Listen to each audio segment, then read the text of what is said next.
오늘은 이 창세기 12장에 나타나는 아브라함의 이야기 세 번째 시간을 좀 갖는데요. 특별히 하나님께서 이 아브라함에게 일방적으로 나타나셔서 말씀하신 것이 있는데 어떠한 말씀을 주셨습니까? 내가 너로 복의 통로가 되도록 하겠다라는 겁니다. 자, 2절 우리 한번 다 같이 읽어볼까요? 시작. 내가 너로 큰 민족이 되게 하고 너에게 복을 주어서 네가 크게 이름을 떨치게 하겠다. 너는 복의 근원이 될 것이다. 그러면서 3절에 너를 축복하는 사람에게는 내가 복을 베풀고 너를 저주하는 사람에게는 내가 저주를 내릴 것이다. 땅에 사는 모든 민족이 너로 말미암아 복을 받을 것이다. 이렇게 말씀하셨다는 겁니다. 우리가 나중에도 살펴보겠지만 여러분, 이 아브라함이 받은 복이요, 저와 여러분의 복인 줄로 믿습니다. 갈라디아서에 보면 아브라함의 영적 혈통이 바로 우리인데 하나님은 그 아브라함의 영적인 혈통에게도 동일한 이러한 복이 있다라는 거예요. 특별히 여러분, 우리를 축복하는 사람에게 하나님이 그 사람에게 복을 베풀고 나를 저주하는 사람에게 하나님이 그에게 저주하신다는 거예요. 이건 나중에 또 우리가 자세히 살펴보겠지만 여러분, 그러기 때문에 우리가 해야 될 게 뭐냐면 어떠한 일이 있어도 우리를 아프게 하고 우리를 힘들게 하는 사람이 있다 할지라도 그 사람을 향하여 우리가 어떻게 해야 됩니까? 축복하고 우리가 먼저 저주하고 원망하면 안 된다는 거예요. 왜냐? 하나님이 일하실 수 있는 타이밍을 드려야 된다는 겁니다. 우리가 선으로 악에게 지면 안 된다는 겁니다. 하나님께서는 우리를 저주하고 우리를 힘들게 하는 사람들을 내버려 두지 아니하시고 그 머리 위에 숯불을 놓으시겠다, 이 말씀을 하신다는 겁니다. 자, 그렇다면 여러분, 오늘 2절과 3절에 나오는 이 놀라운 하나님의 복을 아브라함이 어떻게 받을까요? 그리고 우리도 어떻게 해야 이 아브라함의 복이 우리의 복이 될 수 있을까? 오늘 이 부분을 좀 살펴보기로 원합니다. 첫 번째로 여러분, 이 아브라함은요, 이 복을 어떻게 받은지 아십니까? 갈대아 우르를 떠남으로 받게 되었다는 겁니다. 자, 1절을 다시 한번 볼까요? 1절 우리 한번 읽어봅니다. 시작.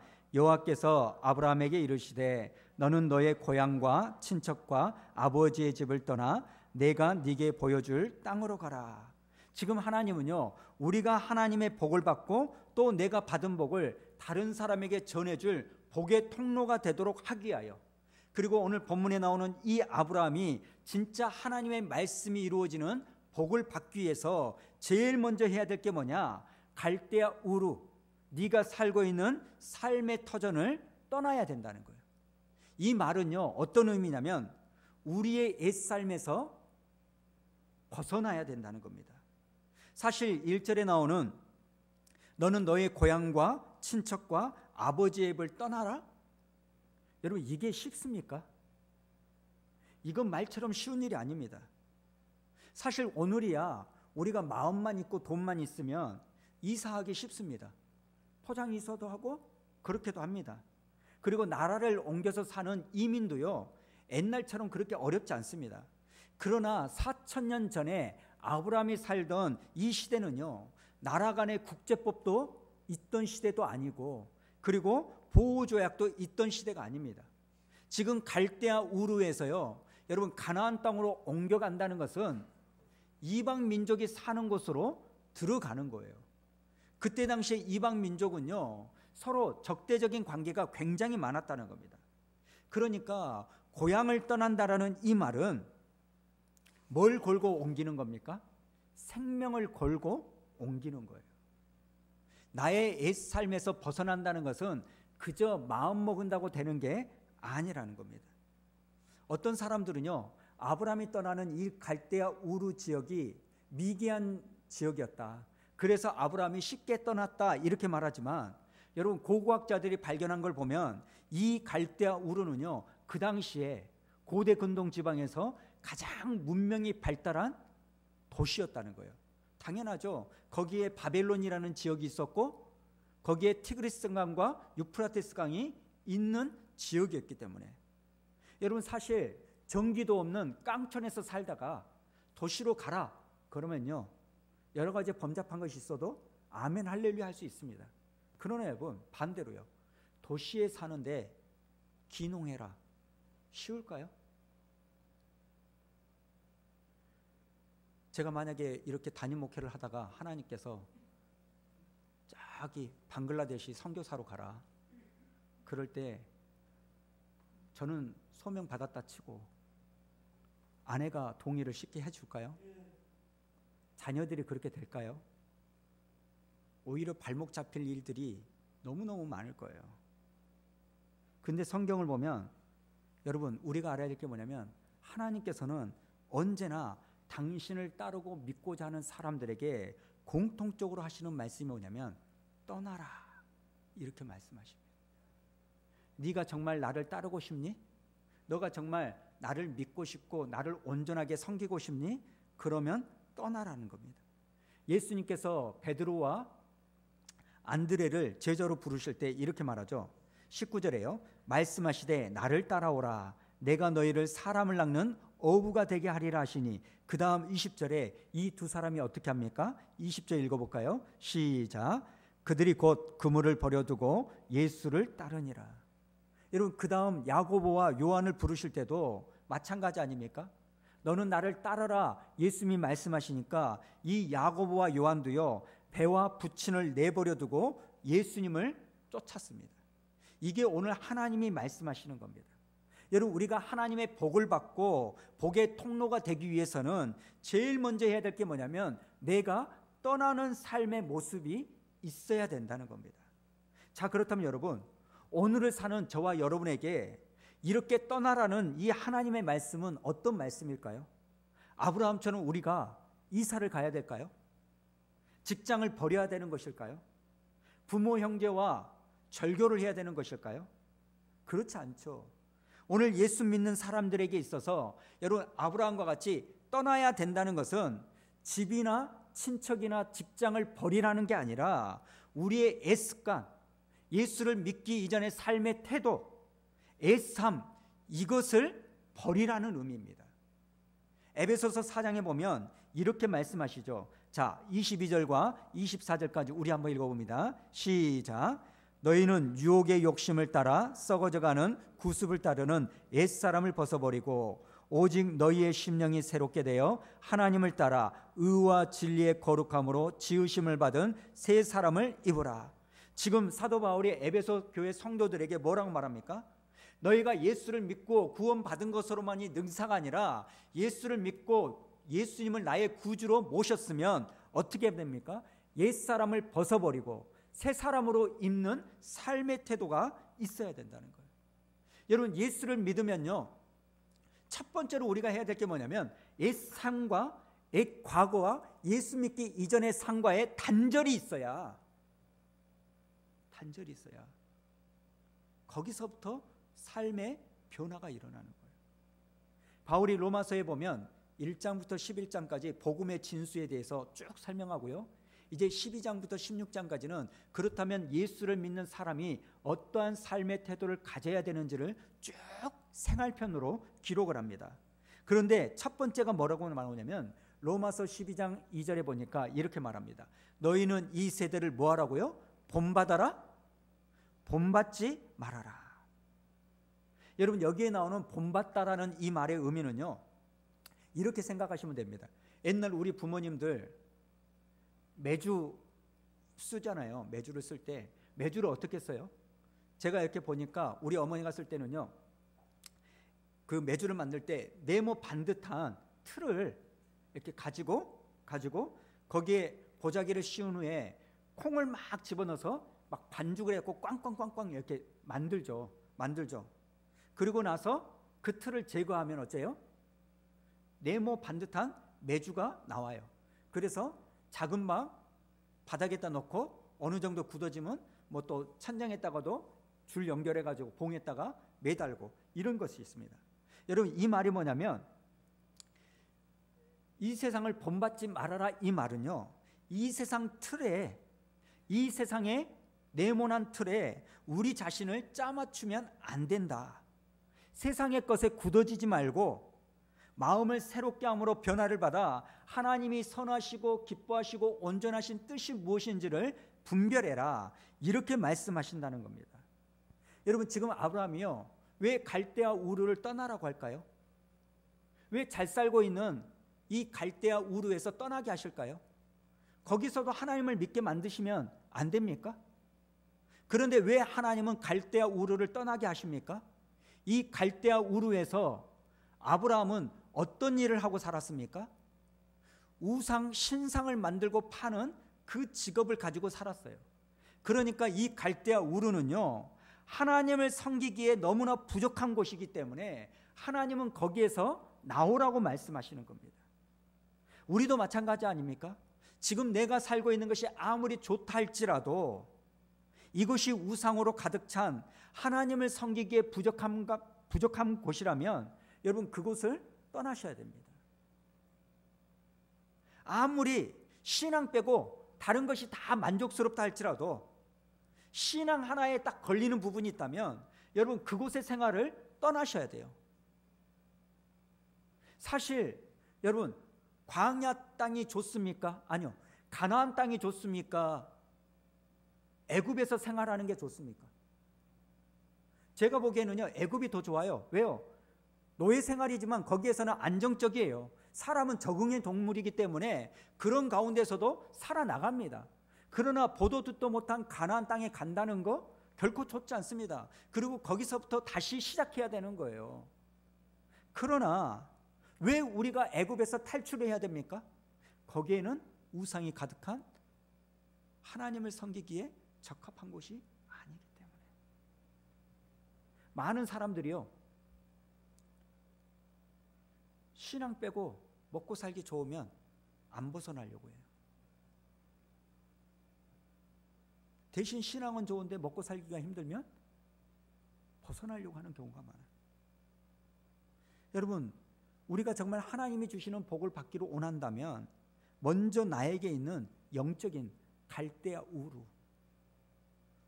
하나님을 온전히 섬기기 어려운 그 영역, 그것이 나의 죄된 모습이든지, 그것이 내가 돈을 사랑하여 끌려다니는 이 모습이든지, 그것이 남을 시기하고 질투해가지고 항상 입술로 원망하고 남탓하는 입술의 모습이든지, 그것이 사람을 사랑하지 못하고 포용하지 못하게 하는 어떤 형편이든지, 그 어떤 것도 하나님 앞에 나아가기를 방해하는 요소라면 여러분 과감하게 털어야 될 줄로 믿습니다. 그러나 이건 내 힘으로 안 됩니다. 왜요? 이건 목숨을 걸어야 되는 일이거든요. 그때 당시에 다른 가나안 땅으로 옮긴다? 자기의 생명이 안전히 보장되어 있지 않는 지역이에요. 여러분, 옛삶을 털어버리는 것은요, 마음 먹은다고 되는 게 아닙니다. 여러분, 결단한다고 되는 게 아닙니다. 목숨을 걸어야 돼요. 제가 자꾸 후회하면서도 느끼는 게 뭐냐면, 여러분, 운동하는 것조차도요, 제 몸의 건강을 위해서 막말로 목숨 걸지 않으면 운동 못 합니다. 왜요? 사람은요, 편하고 싶거든요. 내일부터 하지. 그래가지고 2주 사이에 제가 살을 너무 많이 쪘어요. 얼굴이 이렇게 넙덕해졌죠. 이렇게. 여러분, 그냥 내 마음이 이끈 대로, 마음은 먹지만 목숨을 걸지 않으면 영적인 싸움에서 내 옛 삶을 끊어버리지 못합니다. 저는 저와 여러분의 모습이요, 내 힘으로 안 된다는 것을 자각하시고 우리의 약함을 하나님 앞에 고백하고 은혜를 구하시기 바랍니다. 그리고 또 하나, 주변 사람들에게 나의 연약한 부분을 고백하여 중보 기도를 부탁하시기 바랍니다. 여러분, 우리가 갈대아 우르를 떠나는 그 첫 발을 내딛는 그 순간부터 하나님께서 예비하신 복의 자리로 한 걸음 한 걸음 전진한 줄로 믿으시기 바랍니다. 그런가 하면 두 번째로, 여러분, 우리가 하나님께 복을 받기 위해서는 옛삶을 청산해야 될 뿐만 아니라 또 하나 뭐 해야 되냐? 순종의 삶을 살아야 된다는 겁니다. 제가 전에도 말씀드렸지만 아브라함을 뭐라고 부릅니까? 믿음의 조상이라고 불러요. 그렇죠? 그런데 우리가 아브라함을 믿음의 조상이라고 부르는 이유는 아브라함의 믿음이 좋아서 그럽니까? 태생이 좋고 집안이 좋아서 뼈대 있는 가문이어서 믿음의 조상이라고 말합니까? 아닙니다. 아브라함은 우상을 섬기던 집안에서의 부름을 받았어요. 그럼에도 아브라함이 믿음의 조상이 될 수 있었던 것은 딱 하나예요. 아브라함 순종의 비밀이 있었다는 겁니다. 자, 3절을 보십시오. 너를 축복하는 자에게는 내가 복을 내리고 너를 저주하는 자에게는 내가 저주하리니 땅의 모든 족속이 너로 말미암아 복을 얻을 것이라 하신지라. 그 다음 4절 색깔 있는 부분 읽어볼까요? 시작. 이에 아브라함이 여호와의 말씀을 따라갔고. 여러분, 우리가 앞으로 아브라함의 삶을 쭉쭉쭉쭉 살펴볼 텐데 아브라함 신앙생활의 트레이드 마크가 뭔지 아십니까? 순종이라는 겁니다. 순종. 나중에 우리가 창세기 20장인가요? 아브라함이 아들 이삭을 하나님께서 바쳐라 이렇게 요구하셨을 때 100세에 얻은 그 독자 이삭을 어떻게 합니까? 아브라함은요, 그 이야기를 듣자마자 날이 밝자마자 나귀에 장작을 싣고 하인들과 아들 이삭을 데리고 하나님이 명령하신 모리아산으로 걸어 올라가요. 여러분, 이때 성경은요, 이 아브라함이 그 누구와 상의하지 않았음을 이야기합니다. 아내 사라하고요, 여러분 상의했다고 생각해 보세요. 어떻게 됐을까요? 아마 아브라함은요, 머리끄댕이 잡히고 얼굴 핥히고 당신만 하나님 믿냐? 나도 하나님 믿는다. 당신한테 말씀하셨으면 나한테도 말씀하시겠지. 그리고 이 아이 어떻게 얻은 자식인데 그러려면 뭐 하려고 주셨을까 하나님? 그러면서 울고 불면요 난리를 났을 거예요. 아브라함은 떠나지 못했을 겁니다. 그럼에도 불구하고 이 아브라함은요 출발했어요. 왜 출발했습니까? 상의하지 않고 하나님 앞에 순종하는 모습을 가졌기 때문에. 여러분, 상의한다면 어떻게 될까요? 하나님의 뜻을 이야기해 주기보다는 나를 위한 이야기를 많이 하겠죠. 바울이 하나님을 만난 후에 광야로 들어갑니다. 3년 반 동안 들어가 있죠. 그때 바울이 뭐라고 말합니까? 자기가 혈육과 상의하지 아니하다고 했어요. 왜 혈육과 상의를 안 했을까요? 이유는 딱 하나예요. 형제, 부모, 가족은요 하나님의 뜻을 이야기하기보다는 나 편한 걸 이야기해요. 나 좋은 걸 이야기해요. 진짜 그러잖아요. 우리 수연이가 갑자기 확 이래가지고 아빠 나 대학교 들어갔는데 그냥 안 가고 선교사 갈래. 그러면 할렐루야 아멘 이럴까요?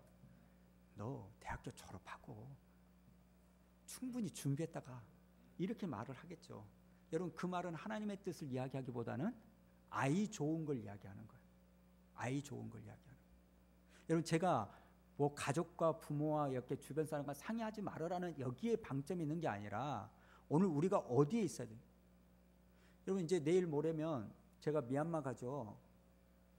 여기저기서 저를 많이 이야기를 합니다. 꽉 가야 되겠냐. 너무 감사하죠. 감사하죠. 저를 생각해 주는 마음인데 저도 왜 그런지 모르겠어요. 왜 그런지 모르겠어요. 왜 하나님께서 11월 달 그런 마음에 감동을 주셨는지. 남들은 다 취소하고 안 간다는데 왜 나는 취소해야 되겠다 이런 말을 안 듣는지, 마음에 안 드는지. 제가 솔직히 오늘 오후에 부담되는 이야기 하나를 딱 들었어요. 만약에 내가 그런 일이 생기면 교회가 폐쇄가 돼요. 그러지 않겠어요? 제가 갔다 와서 주일날, 토요일날 도착해서 주일날 설교를 했는데 일주일에 그런 증상이 나타나면요 우리 교회는 폐쇄가 되고 당분간, 그렇죠? 여러분들은 자가 격리가 돼야 되고 복잡해요. 제가 실은 오후에 참 많은 고민을 합니다. 그럼에도 불구하고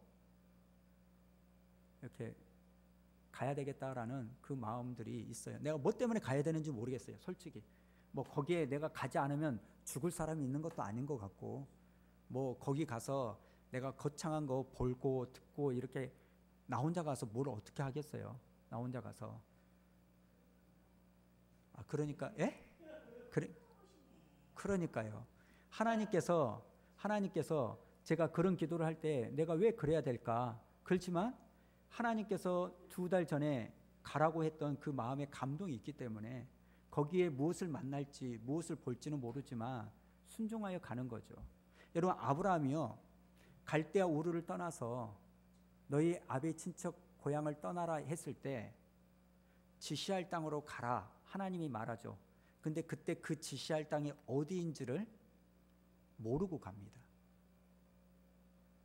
우리가 히브리서 11장 8절을 볼까요? 자, 8절 우리 한번 읽어봅니다. 시작.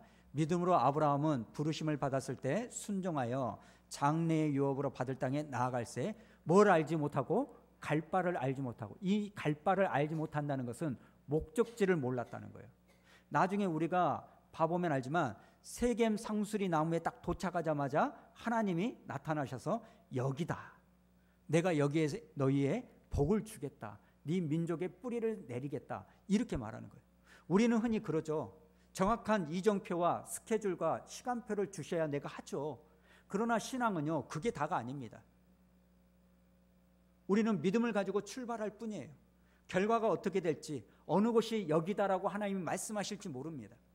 물론 명확한 사명과 그림을 가지고 떠나는 사람들이 있지만, 또 어떤 부류는요, 갈 바를 알지 못하면서 순종하여 떠나는 것이 먼저일 때가 있다라는 겁니다. 오늘 우리의 삶의 모습이 혹시 이러지 않을까요? 하나님, 내가 순종할게요. 순종한다니까요. 대신 미얀마 가서 어떤 구원의 역사가 일어날지 알려주시면 내가 순종할게요. 이렇게 말할 때가 많아요. 하나님, 내가 한다니까요. 대신 이렇게 하면 어떤 응답을 주실지 말씀해 주세요. 제가 40일 금식 기도를 할 테니까 이 금식 기도가 끝나면 우리 교회가 얼마나 부흥할지를 보여주세요. 어떤 응답을 주실런지를 말씀해 주시면 순종하겠습니다. 우리는 굉장히 기브 앤 테이크, 논리적이고 합리적인 이 부분이 있습니다. 그러나 이것은 믿음이 아닙니다. 믿음은 바라는 것들의 실상이요, 보지 못하는 것들의 증거입니다. 믿음은 내 손에 뭔가를 확 쥐어주고만 가는 것이 아닙니다. 오늘날 우리가 믿음이 있다고 하면서 너무나 명확한 정답, 명확한 현찰, 명확한 스케줄표, 이걸 바라보고 따는 거 아닙니까? 사실 우리에게 가장 명확한 정답은 있잖아요. 천국.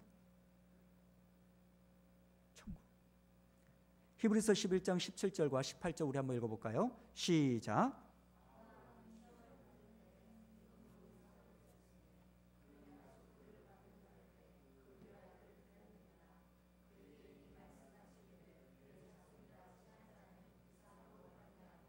(19절) 그가 하나님이 능히 이삭을 죽은 자 가운데서 다시 살리실 줄로 생각한지라. 비유컨대 그를 죽은 자 가운데서 도로 받은 것이니라.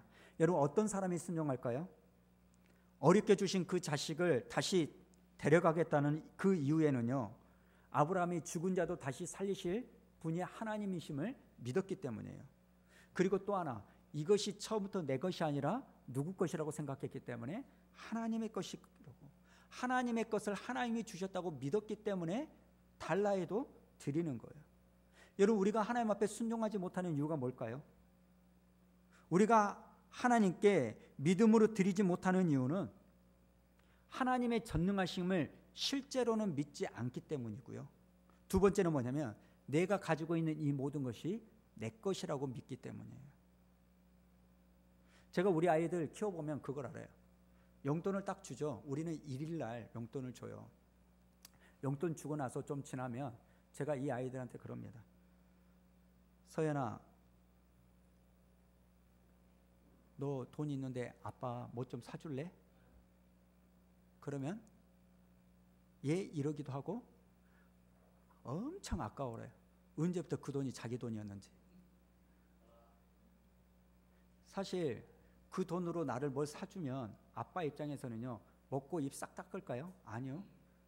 받은 것보다 더 주려고 기회를 찾고 근거를 찾고 명분을 찾아요. 저 같은 경우는.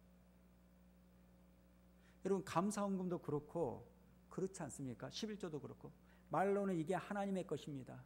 하나님의 모든 것을 다 책임집니다. 이렇게 말하지만 말로는 그러는데요, 표현으로는요 인색하는 경우가 많아요. 또 끝나고 갈 때 차 안에서 성토장이 되겠지만 어제 제가 우리 가족들에게 그런 이야기를 했어요. 수연이 학교 입학한 거 감사하면 말로만 감사하다고 전화 돌리지 말고 문자 보내지 말고 하나님 앞에도 감사해라. 말로 말고 헌금해라. 헌금해라. 뭐 그래서 뭐 어머니도 뭐 떡하고 아내도 뭐 닭 한다 하는데 좋다. 근데 하나님 앞에는 어떻게 할래? 그런 부분이 있어요. 그런 부분이. 그래서 이번에는 온 가족이 제가 마음이 오늘 딱 하는데 서연이 시연이한테도 야 보태라 감사한 거. 우리 집은 연자제이거든요.